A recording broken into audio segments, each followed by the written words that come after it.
સુરત શહેરમાં રોજે રોજ અકસ્માતની ઘટના બની રહી છે। સુરતના નવાગામ ડિંડોલી વિસ્તારમાં રોડ ક્રોસ કરી રહેલી બે મહિલાઓને અજાણ્યા વાહન ચાલકે અડફેટે લેતા એક મહિલાનું ઘટના સ્થળે જ કરુણ મોત નિપજવા પામ્યું છે, જ્યારે અન્ય એક મહિલાને ઈજાઓ પહોંચી છે, જે ઘટના સીસીટીવીમાં કેદ થવા પામી છે।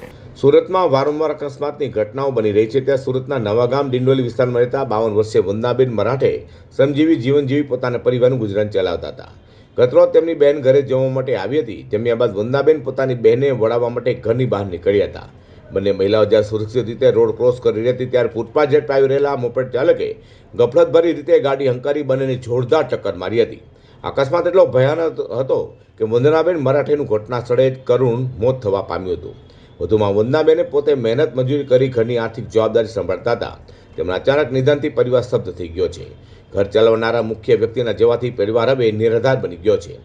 ઘટના પગલે સ્થાનિક વિસ્તારમાં પણ ભારે અરેરાટી વ્યાપી ગઈ છે। અકસ્માત સર્જીને માનવતા નેવે મૂકી મોપેડ ચાલક ફરાર થઈ ગયો હતો। ઘટનાની જાણ થતાં ડિંડોલી પોલીસનો કાફલો ઘટનાસ્થળે દોડી આવ્યો હતો અને મૃતદેહને પોસ્ટમોર્ટમ માટે ખસેડી કાયદેસરની કાર્યવાહી ધરી છે। मेरा नाम नितिन भाई मराठे। ये मरने वाली मेरी मासी थी, मेरी माँ की बहन, छोटी बहन थी। मैं और मेरी माँ, हमारा हॉस्पिटल का कुछ काम था, इसके वजह से हम कल सुबह में उनके यहाँ आए थे। कल स्टे किया तो कल नाइट में मेरी माँ और मेरी मासी दोनों ने साथ में खाना खाया और हमारे रिलेटिव के घर पे जा रहे थे। जाते वक्त एक मोटरसाइकिल वाला आया और दोनों को जोर से धड़क दिया।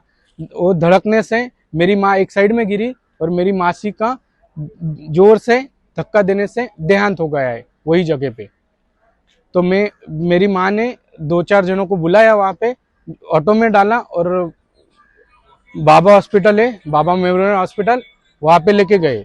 बाबा मेमोरियल में लेके जाते ही वहाँ के डॉक्टर ने घोषित कर दिया था कि ये औरत जगह पे डेथ हो गई थी। उनका नाम क्या था? उनका नाम था वंदनाबेन मराठे, वंदनाबेन शालिक मराठे। क्या काम करते थे? घर काम वो करते थे? हाथ मजूरी करती थी। તો પોલીસે વાહન ચાલક વિરુદ્ધ હિટ એન્ડ રનનો ગુનો નોંધી તપાસ તેજ કરી છે। વાહન ચાલકની ઓળખ કરવા માટે પોલીસ સીસીટીવી આધારે વધુ તપાસ હાથ ધરી રહી છે। હાલમાં આરોપી પોલીસ પકડે દૂર છે, પરંતુ પોલીસે તેને વહેલી તકે ઝડપી લેવાનો વિશ્વાસ વ્યક્ત કર્યો છે। આ ઘટનાએ ફરી એકવાર સુરતના ટ્રાફિક અને વાહન ચાલકોની બેદરકારી સામે સવાલો ઊભા કર્યા છે।